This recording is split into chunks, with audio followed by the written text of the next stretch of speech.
राष्ट्रीय एकता विराट कुश्ती दंगल का आयोजन किया जा रहा है, ये कब है और इसको कराने का क्या उद्देश्य है? सबसे पहले आप मीडिया बंधु को मेरा तरफ से नमस्ते प्रणाम, और हर एक श्रोतागण को जो मुझे देख पा रहे हैं, सुन पा रहे हैं, सबको मेरा प्रणाम। मैं अपना सबसे पहले परिचय बताना चाहता हूँ। मेरा परिचय होगा, मेरा नाम राजकुमार है। मैं गोबरहिया का निवासी हूँ, जो पश्चिमी चंपारण बिहार में पड़ता है। और जो कुश्ती का जो कार्यक्रम रखा गया है, ये मेरे पिताजी के नाम से कुश्ती का कार्यक्रम रखा गया है। मेरे पिताजी एक पहलवान थे और पिताजी के गुजरे आज 3 साल हो गया। पिताजी के गुजरने के बाद हमने फैसला किया कि हर साल हम पिताजी के नाम पर कुश्ती करवाएंगे, अखाड़ा चलवाएंगे। तो ये तीसरा साल है पिताजी के पुण्यतिथि, और पुण्यतिथि पर ही कुश्ती का आयोजन किया जाता है। सर ये बताएंगे कि कुश्ती का प्रतियोगिता में कहाँ-कहाँ की भाग ले रहे हैं? ये कुश्ती में बनारस से आ रहे हैं, दिल्ली से आ रहे हैं, और गोरखपुर से हैं, कुछ बिहार से हैं, और कुछ नेपाल से हैं। कई जगह से ही लोग आ रहे हैं, क्षेत्रीय पहलवान भी आ रहे हैं। कितने लोगों को व्यवस्था इस बार बहुत सारे लोगों की व्यवस्था किया गया, जिसमें हम लोगों को अनुमान है कि कम से कम 4-5 हज़ार लोगों की भी व्यवस्था किया गया है। उनके लिए खाने की भी, रहने का भी व्यवस्था की गया है। ऐसा व्यवस्था किए हैं कि अगर किसी को लेट हो जाता है, नहीं जा पाते हैं, तो उनको रहने की भी व्यवस्था मैंने किया है, और खाने की व्यवस्था किया है। ये कुश्ती कब होगी? ये कुश्ती होगी 10 दिसंबर 2025 को, 10 तारीख को, दिन पड़ेगा बुधवार। दिन में कार्यक्रम। ये कुश्ती में महिला पहलवान आ रही है, जो आ रही है बनारस से और दिल्ली से। तो 4 जोड़ी कम से कम महिला पहलवान होंगी, और बाकी सब जेंट्स पहलवान। और पहलवान में वो पहलवान आएंगे जो नामियर पहलवान हैं, जो सबसे नामियर हैं, टॉप लेवल पे हैं। वो पहलवानों को बुलाया गया है, जैसे जो दिल्ली से हैं, हरियाणा से हैं, पंजाब से हैं। ये लोग भी पहलवान आ रहे हैं, जिसमें काफ़ी मजबूत लोग आ रहे हैं।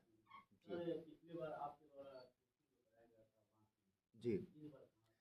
पिछली बार बांसी में कराया गया, तो थोड़ा बांसी कराने से क्या हुआ कि बांसी में रास्ता ब्लॉक होने के कारण देखा गया कि वहाँ पर जगह कम पड़ रहा है। इसलिए हम गोबरैया के निवासी हैं, और हम हमारे गांव में मीटिंग करके हमने कहा कि हमें कुश्ती कराना था। गांव के लोगों ने अपना पूरा ज़मीन ही दे दिया, बोला कि यहीं पर कराइए ताकि हम लोग भी देख सकें। तो हम अपने ही गाँव में गोबरैया में ही कुश्ती कराएंगे अब की बार। सर और भी कई तरह के आयोजन हैं, लेकिन आपको कैसे ये दिमाग में आया कि हमें कुश्ती ही कराना चाहिए?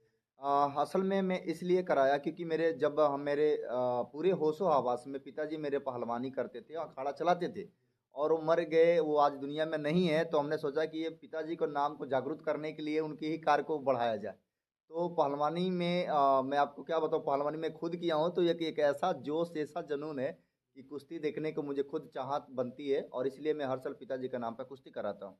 आपको क्या लगता है इससे क्या संदेश जाएगा? मैं चाहूँगा कि कुश्ती अभी तो धीरे-धीरे समाप्त हो रही है, लेकिन हम चाहूँगा कि कुश्ती को जुगा कर रखा जाए, क्योंकि कुश्ती में वो शक्ति है कि जब आदमी वो लड़ता है और देखता है, तो उसके अंदर एक जुनून पैदा होता है कि हमें भी कुछ करना चाहिए। यानी कि आगे भी आप इसको जी, इसका आगे तक हम लेके जाएँगे, जब तक हम रहेंगे तब तक लेके जाएँगे, बाकी बच्चों को भी तैयार करेंगे कि हमारे ना रहने के बाद तुम भी करो। क्या प्रथम द्वितीय तृतीय स्थान लाने वाले को पुरस्कृत भी करेंगे आप? हाँ, उसके लिए करेंगे, उसके लिए हम रखे हैं व्यवस्था, तो उस समय बता दिया जाएगा जब आप लोग आएँगे। अब इसको नौयुवाओं को क्या संदेश देना चाहते हैं? युवाओं को संदेश दे जाता है कि आप भी एक संघर्ष करिए, आप भी ऐसा काम करिए जो अपने माता पिता के लिए कुछ करिए, कि जैसे माता पिता भी आपके द्वारा भी खुश रह सके। क्योंकि हम जो भी कर रहे हैं अपने माता पिता के लिए कर रहे हैं, क्योंकि इतना खर्च करने का मकसद सिर्फ माता पिता इतना चाहते तो हम अपने बच्चों के लिए भी कर सकते थे, लेकिन बच्चों से बढ़ के मेरे माता पिता है, इसलिए माँ बाप नहीं है, तो इसलिए माँ बाप के लिए कार्यक्रम कर रहे हैं।